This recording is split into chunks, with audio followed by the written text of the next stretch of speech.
어떤 사람들은 이렇게 말합니다. 나도 이러고 싶지 않았어요. 그냥 그 사람을 만나는 순간 모든 게 무너졌어요. 가정도 있고 아이도 있는데 왜 하필 그 사람이었을까요? 내가 나쁜 사람이 된 것 같아요. 하지만 멈출 수가 없었어요. 오늘은 많은 분들이 감히 입 밖에 꺼내지 못하는 이야기 하지만 누군가는 겪고 있는 고통에 대해 이야기해 보려 합니다. 불륜으로 맺어진 인연. 세상은 이를 비난하고 손가락질하고 죄인 취급합니다. 맞습니다. 분명 잘못된 일입니다. 누군가에게 상처를 주고 가정을 무너뜨리는 일이니까요. 하지만 오늘 우리가 나눌 이야기는 비난이 아닙니다. 판단도 아닙니다. 부처님께서 밝히신 업과 인연의 법칙 속에서 이 고통스러운 관계가 어디서 왔는지 그리고 어떻게 벗어날 수 있는지를 함께 살펴보려 합니다. 만약 지금 이런 관계 속에서 괴로워하고 계시다면 혹은 과거에 그런 아픔을 겪으셨다면 오늘 이 이야기가 작은 위로가 되길 바랍니다. 불교에서는 이렇게 말합니다. 세상에 우연히 만나는 사람은 없다. 길을 가다 스쳐 지나가는 사람도 잠깐 인사를 나누는 사람도 모두 전생의 인연이 있기에 만난다고 합니다. 하물며 마음이 흔들릴 정도로 강렬한 끌림을 느끼는 사람이라면 그 인연은 얼마나 깊은 것일까요? 부처님께서는 500번을 스쳐 지나가야 한 번 말을 섞고 1000번을 말을 섞어야 한 번 친구가 되고 1만 번을 친구로 지내야 가족이 된다고 하셨습니다. 그렇다면 결혼한 사람 혹은 다른 사람과 엮여 있는 사람에게 거부할 수 없는 끌림을 느낀다는 것. 이것은 단순한 우연일까요? 아니면 깊은 전생의 업보일까요? 한 여성의 이야기를 들려드리겠습니다. 이름은 은주라고 하겠습니다. 올해 43, 결혼한 지 18년 된 주부였습니다. 남편은 성실했고 아이들도 건강하게 자랐습니다. 평범하지만 행복한 일상이었습니다. 그런데 5년 전 아이 학교 학부모 모임에서 한 남자를 만났습니다. 그 역시 기혼자였고 아이를 둔 아버지였습니다.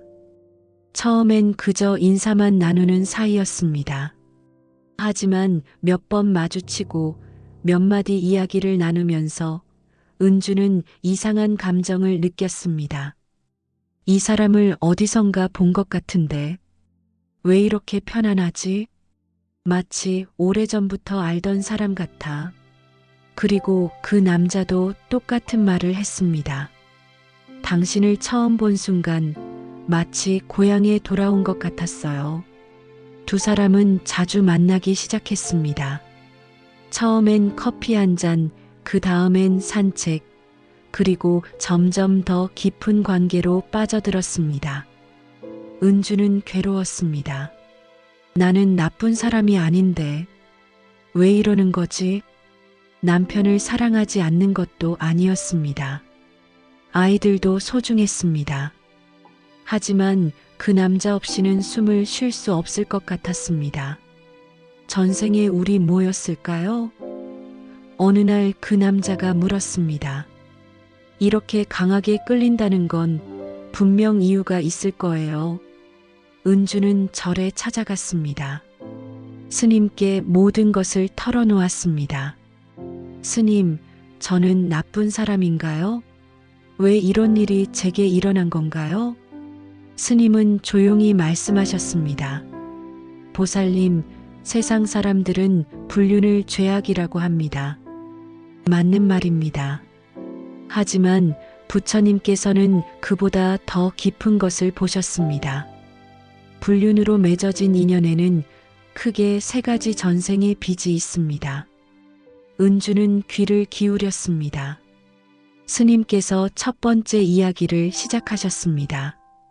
첫째, 전생에 함께하기로 약속했지만 이루지 못한 인연입니다. 전생에 두 사람은 깊이 사랑했습니다. 하지만 신분의 차이, 가문의 반대, 전쟁, 질병 등 여러 이유로 함께하지 못했습니다. 죽는 순간까지 서로를 그리워했고 다음 생에는 꼭 함께하자고 약속했습니다. 하지만 그 약속은 이루어지지 않았습니다. 현생에서 두 사람은 각각 다른 사람과 인연을 맺었습니다. 그런데 어느 날 우연히 마주쳤을 때 전생의 기억이 영혼 깊은 곳에서 울립니다. 이 사람이다. 내가 그토록 기다렸던 사람. 라고요. 하지만 이미 현생에서는 각자의 인연이 있습니다. 그래서 이루어질 수 없는 사랑으로 고통받게 되는 겁니다. 은주는 눈물을 흘렸습니다. 마치 자신의 이야기 같았습니다. 스님께서 두 번째 이야기를 하셨습니다. 둘째, 전생에 서로에게 빚진 관계입니다. 전생에 한 사람이 다른 사람에게 큰 은혜를 베풀었거나 반대로 큰 상처를 주었을 수 있습니다. 예를 들어 전생에 당신이 그 사람을 구해줬다면 그 사람의 영혼은 이 생에서도 당신을 찾아 은혜를 갚으려 합니다. 혹은 반대로 전생에 당신이 그 사람을 배신했거나 상처를 줬다면 이 생에서 그 빚을 갚기 위해 다시 만나게 됩니다. 하지만 그 빚을 갚는 방식이 불륜이라는 고통스러운 형태로 나타나는 겁니다. 왜냐하면 이루어질 수 없는 사랑만큼 큰 고통은 없으니까요. 그 고통을 통해 업보를 청산하는 겁니다. 은주는 고개를 끄덕였습니다. 그럼 저는 어떻게 해야 하나요? 스님께서 세 번째 이야기를 하셨습니다. 셋째, 가장 어려운 경우입니다. 전생의 부부였던 인연입니다. 전생에 두 사람은 부부로 살았습니다. 하지만 어떤 이유로 갑자기 헤어졌습니다. 사고로 일찍 죽었거나 전쟁으로 헤어졌거나 배신으로 갈라섰거나 그 이별이 너무 갑작스러워서 영혼이 아직도 상대를 배우자로 인식하는 겁니다. 그래서 현생에서 만나면 내 배우자라는 느낌이 들고 함께 있는 게 너무나 자연스럽게 느껴집니다. 하지만 현생에서는 이미 다른 배우자가 있습니다. 이것이 가장 고통스러운 업보입니다. 은주는 말을 잇지 못했습니다. 스님, 그럼 저는 이 사람과 계속 만나야 하나요? 아니면 끊어야 하나요? 스님께서 말씀하셨습니다. 보살님, 부처님께서는 이렇게 말씀하셨습니다. 모든 업보는 반드시 청산해야 한다. 하지만 그 방법은 우리가 선택할 수 있다. 지금 보살님 앞에는 두 가지 길이 있습니다. 첫 번째 길, 이 인연을 계속 이어가는 것입니다. 하지만 이 길은 더 큰 고통을 만듭니다. 배우자에게 상처를 주고 아이들에게 상처를 주고 그 남자의 가족에게도 상처를 줍니다. 그리고 그 모든 상처는 다시 업보가 되어 돌아옵니다.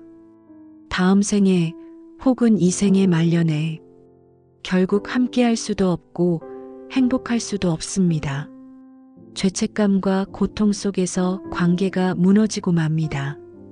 두 번째 길, 이 인연을 놓아주는 것입니다. 이것이 진정으로 업보를 청산하는 길입니다. 전생에 이루지 못한 사랑이라면 이 생에서도 이룰 수 없다는 것을 받아들이는 겁니다. 전생의 빚이라면 그 빚을 다른 방식으로 갚는 겁니다. 그 사람의 행복을 진심으로 빌어주고 자신의 자리로 돌아가는 거죠. 전생의 배우자였다면 우리는 전생에 함께했다. 그것으로 충분하다. 이 생에서는 각자의 길을 가자라고 인정하는 겁니다. 이렇게 놓아줄 때 비로소 그 업보가 끝납니다. 은주는 눈물을 닦으며 물었습니다. 하지만 스님, 어떻게 놓아줄 수 있나요? 그 사람 없이는 살 수 없을 것 같아요. 스님께서 말씀하셨습니다. 그게 바로 집착입니다. 전생의 인연이 이 생에서 집착으로 변한 겁니다.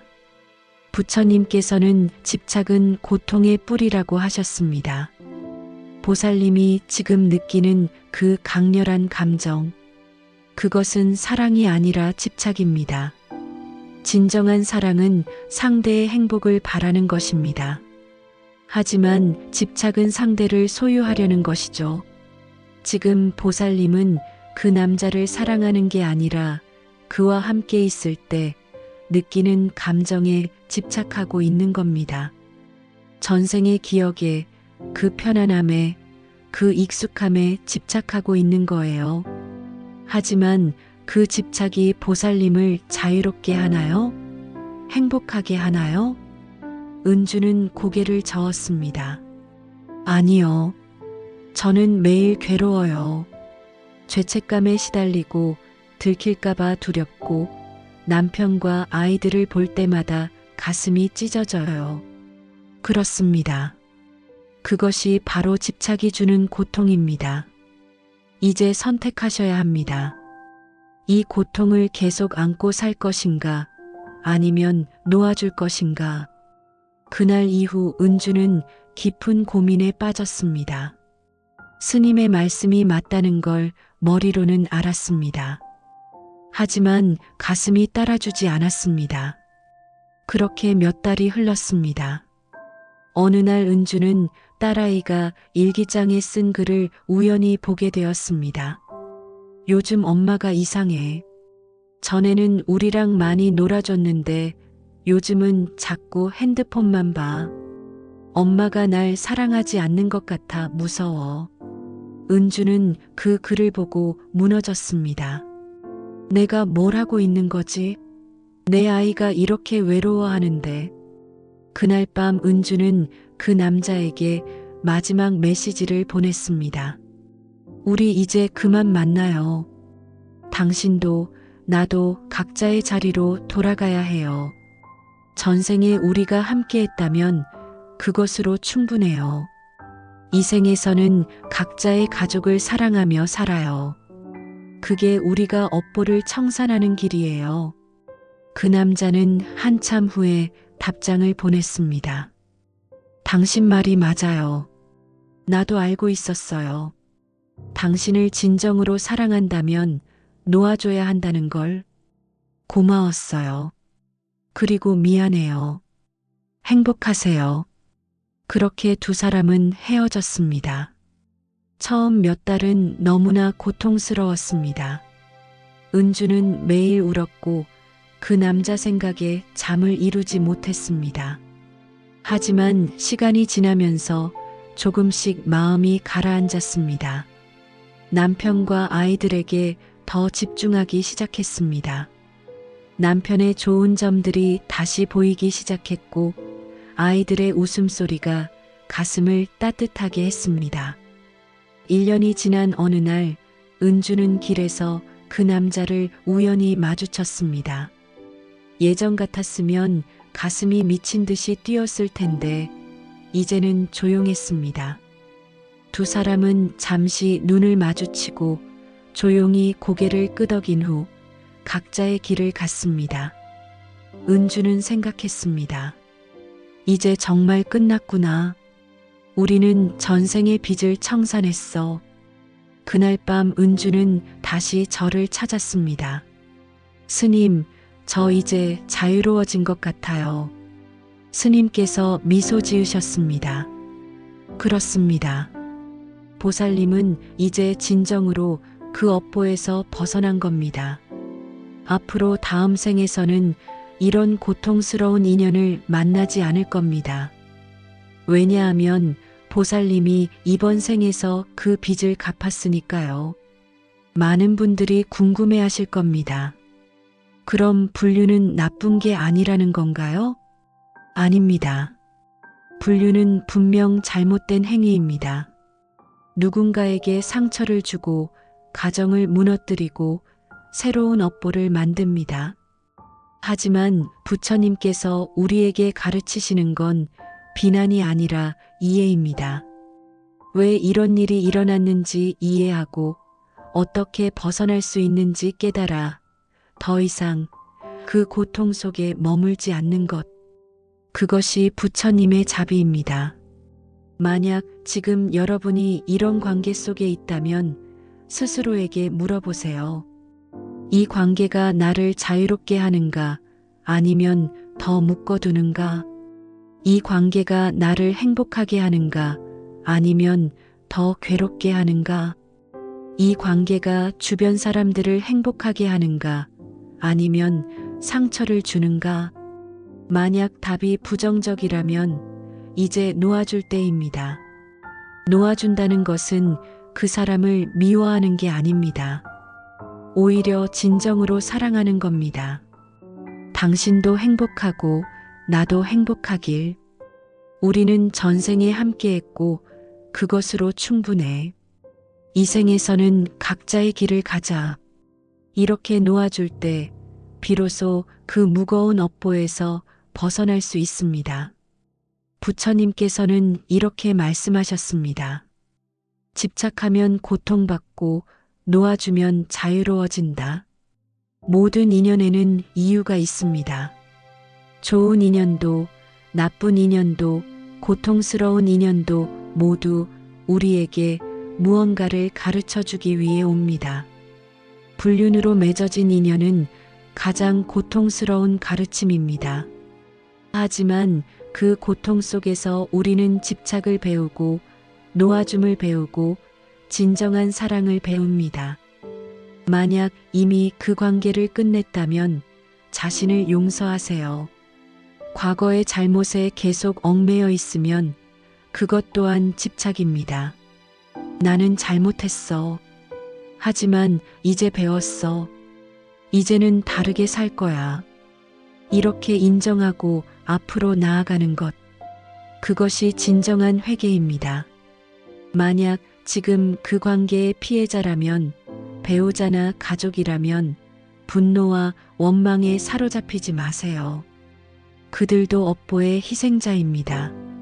전생의 빚 때문에 이 생에서 고통받고 있는 겁니다. 물론 용서하기 쉽지 않습니다. 하지만 원망 속에 머물면 그것이 또 다른 업보가 되어 다음 생에 돌아옵니다. 대신 이렇게 생각해 보세요. 이 일을 통해 나는 무엇을 배울 수 있을까? 어쩌면 그 고통을 통해 여러분은 더 강해지고 더 지혜로워지고 더 자비로운 사람이 될 수 있습니다. 모든 고통에는 의미가 있습니다. 그 의미를 찾을 때 고통은 성장이 됩니다. 마지막으로 하나만 더 말씀드리겠습니다. 만약 여러분이 이런 강렬한 끌림을 느끼는 사람을 만났다면 그 사람과의 관계를 시작하기 전에 잠시 멈춰 서세요. 이 사람은 전생의 인연일까? 만약 그렇다면 나는 어떻게 해야 할까? 이 관계를 시작하면 나와 내 가족, 그리고 그 사람과 그 가족에게 어떤 일이 일어날까? 이렇게 잠시 멈춰서 생각할 때 여러분은 더 현명한 선택을 할 수 있습니다. 강렬한 끌림이 있다고 해서 반드시 그 관계를 이어가야 하는 건 아닙니다. 오히려 그 끌림을 알아차리고, 아, 우리는 전생에 인연이 있었구나. 하지만 이 생에서는 각자의 길을 가야 해라고 인정하는 것. 그것이 진정으로 성숙한 사람의 선택입니다. 오늘 이 이야기가 누군가에게는 고통스러웠을 수 있고 누군가에게는 위로가 되었을 수도 있습니다. 하지만 기억하세요. 부처님께서는 우리를 비난하시지 않습니다. 다만 우리가 고통에서 벗어나기를 바라실 뿐입니다. 불륜도 배신도 상처도 모두 업보의 일부입니다. 그 업보를 어떻게 청산할 것인가는 우리의 선택입니다. 고통 속에 계속 머물 것인가 아니면 놓아주고 자유로워질 것인가. 그 선택은 오직 여러분의 몫입니다. 여러분의 마음에 평화가 깃들기를 기도합니다. 전생의 빚에서 자유로워지고 이 생에서는 진정한 사랑과 행복을 경험하시길 진심으로 기원합니다. 나무아미타불 관세음보살